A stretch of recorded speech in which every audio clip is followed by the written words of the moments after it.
Исәнмесез, эфирда хәбәрләр программасы, студияда Адилия Бурханова. Соңгы көннәрдә көчле буран бүтән Татарстанны каплады. Айлык явым-төшем нормасының 70% яуды. Зәйлеләр монда табигать күренешләрен ничек кабул итте? Каршы тарту мәсьәләсе ничек узды? Бу хакта белешү өчен без шәһәр урамнарына чыктык. Атна буе явып туктаган бураннан соң һәркем урамда бүген. Һәр кайсы каршы тарту белән мәшгуль. Кая карама техника эшли, күпләрнең кулында көрәк. Кар явырга тиеш инде ул, кыш бит инде ул. Элеккеге кышлар, үзебез үскәндәге кышлар инде. Но авыр, конечно, но эшлибез, тырышабыз, шәһәр өчен тырышабыз. Халык өчен. Бу уңайдан районда каршы тарту өмәсе игълан ителде. Башкарма комитет район советы хезмәткәрләренең дә дүшәмбе иртәсе кар көрәүдән башланды. Мы сегодня с утра организовались полным коллективом совета исполкома, вышли на улицу помочь очистить дороги, потому что замело ужасно все дворы, входить невозможно. Карлы буранлы һава торышында иң кыены шәхси йортларда яшәүчеләргә. Зәйнең елга аръягы урамында гомер итүче Хәсән Мурсалимов эштә дә, өйдә дә кар белән көрәшергә мәҗбүр. Садикта да эшлим мин, охранда, өчканында чистарттым, весь чистартырга кирәк бит унда, чтоб пожарная машина йөрсен. Вот, мондай өйдә менә чистартам весь. Вот, Аллага шөкер, көч бар, яшь та бар. Урам җыештыручыларны, техниканы көтеп тормыйча, иртән эшкә китүчеләр якшәмбе көнне үк йорт ишек алдына чыкты. Күмәк эш тау күчерә ди. Эш беткәч, бердәм фотога төшеп социаль шелтәрләргә куярга да өлгерәләр. Бу көннәрдә кибетләрдә көрәк биткән дигән сүз белән үзәк базарга юл тоттык. Көрәккә кытлык юк, җитәрлек алучысы да бар. Әхмәт авылыннан Хәмзә абый Шәйдуллин кар түгү өчен чана алырга килгән. Бер ай буран булса, анда метро төзүчеләр рап килергә кирәк булачак, туннель казырга. Кар чистарту җайланмалары сатыла торган кибеттән бу көннәрдә кеше өзелми. Моның кадәр ихтыяҗны күргәнебез юк әле диләр сатучылар. Көрәкләр алалар, ледянкалар алалар, скриперлар алалар.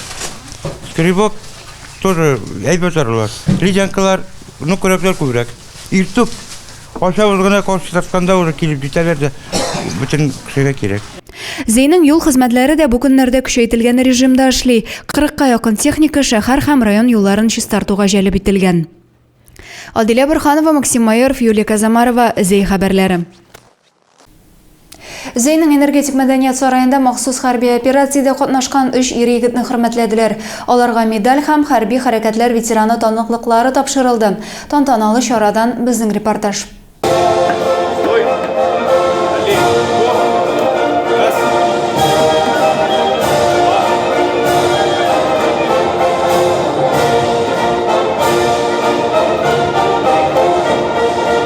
Энергетик мәдәният сараенда тантаналы чара район башлыгы махсус хәрби операциядә катнашкан өлкән сержант Сергей Скибинга батырлык өчен медален, ефрейтор Радик Имамиев һәм кече сержант Дмитрий Антоновка хәрби хәрәкәтләр ветераны таныклыгын тапшырды.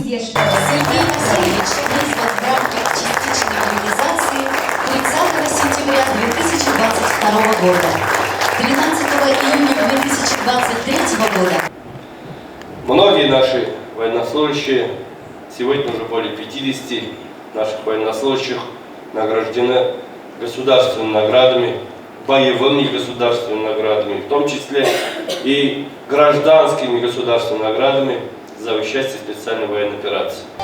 Сергей Скибин мобилизация буенча махсус хәрби операциягә китә. Батырлык өчен медаленә исә хәрби дустын коткарганы өчен лаек булган. Что должен был, то и сделал.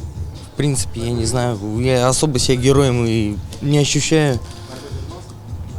Ну, не знаю, но приятно все равно. Батыр тормыш иптәше белән хатыны да шиксез горурлана. Спас человека, он будучи раненым, он спас человека второго, вытащил бойца раненого. Так что, конечно, гордимся, что тут говорить. Конечно, гордимся, конечно, рады, что живой. Ефрейтор Радик Имамиев белән кече сержант Дмитрий Антоновка хәрби хәрәкәтләр ветераны таныклыгы тапшырылды. Тантаналы чарада катнашучылар һәлак булган геройларны 1 минут тынлык белән искә алдылар. Адилия Бурханова, Юлия Казамарова, Зәй хәбәрләре. Район башлыгы Разиф Кәримов хезмәт коллективлары һәм Зәй микрорайоннарында яшәүчеләр белән очрашуларын дәвам итә. 18 гыйнварда ул яңа шәһәр халкының сорау мөрәҗәгатьләрен тыңлады.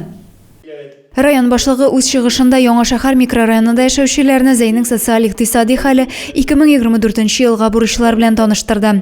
Илдә барган махсус хәрби операция Зәй халкының тырышлыгы белән әзерләнүче гуманитар ярдәм җибәрелүе хакында да сөйләде. Организовано десятки рейсов гуманитарной помощи мобилизованным солдатам, жителям Луганской области, доставлено в общей сложности почти 300 тонн товаров первой необходимости, в том числе 11 единиц автотранспорта, 210 электрогенераторов, тепловых устройств, насосов, продуктов питания, одежда, средств гигиены, реабилитации, десятки тысяч квадратных метров маскировочных сетей, окопных свеч. Район башлыгы агымдагы елда планлаштырылган төзекләндерү эшләренә кагылышлы яңалыклар белән уртаклашты. Быел яңа заманча спорт бинасы төзелешен башлау, Изге Макария храмын һәм Крәшен үзәген сафка бастыруны хәбәр итте. Район авылларында ФАПлар төзү, үзәк дәвахананың йогышлы авырулар бүлеген, бала тудыру йортын, теш дәвалау поликлиникасын заманча таләпләргә тәңгәлләштерү планлаштырыла диде. Шулай ук эре предприятиеләр эшчәнлеге, авыл хуҗалыгы тармагы турында да сүз барды. Хезмәт өчен рәхмәт белдерде, район тормышында актив катнашу мөһимлеген ассызыклады. Адилә Борханова, Максим Айров, Александр Тимофеев, Зәй хәбәрләре.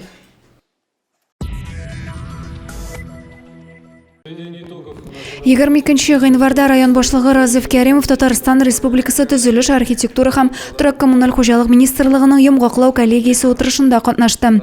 Җыелыш Татарстан рәисе Рөстәм Миңнеханов катнашында үтте. Утырыш 2023 елда Татарстан Республикасы төзелеш министрлыгы эшенә йомгак ясауга һәм агымдагы елга бурычлар билгеләүгә багышланды. Йомгаклау коллегиясе кысаларында Казан Экспо халыкара күргәзмәләр үзәге мәйданчыгында тантаналы чара узды. Аның барышында Рөстәм Миңнеханов район вәкилләренә яңа махсус коммуналь техника ачкычларын тапшырды.